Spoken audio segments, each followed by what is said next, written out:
శ్రీ బాలా త్రిపుర సుందరి దేవాలయ ప్రాంగణంలో కొలువుతీరిన ఇతర దేవతా మందిరాలను మనం ఇప్పుడు దర్శించుకుందాం. శ్రీ బాలా త్రిపుర సుందరి సమేత రామలింగేశ్వర స్వామి ఆలయ ప్రాంగణంలోనే శ్రీ విఘ్నేశ్వర స్వామి వారి మందిరం ప్రత్యేకంగా నెలకొని ఉంది. తొలి పూజలందుకునే గణనాథుడు ఇక్కడ ఈ మందిరంలో నల్లరాతి మూర్తిగా భక్తులకు దర్శనమిస్తాడు.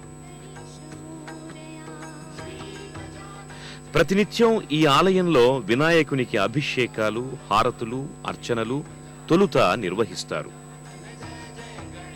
భక్తులు ఈ అర్చనాది అభిషేకాల్లో స్వయంగా పాల్గొని గణపతిని మనసా వాచా దర్శించుకుని స్వామికిచ్చిన హారతిని కనులకద్దుకుని తీర్థ ప్రసాదాలను స్వీకరిస్తారు.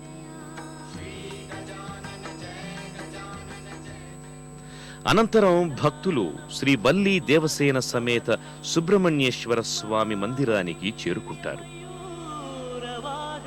ఇక్కడ సుబ్రహ్మణ్యేశ్వర స్వామికి అభిషేకాదులు గావించి, పూలతో అలంకరించి, పుష్పహార సమర్పణం గావించి స్వామికిచ్చిన హారతులను కనులకద్దుకుంటారు.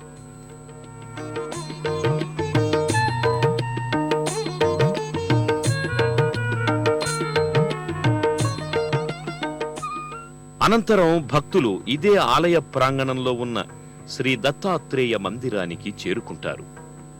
దిగంబరా దిగంబరా శ్రీపాద వల్లభ దిగంబరా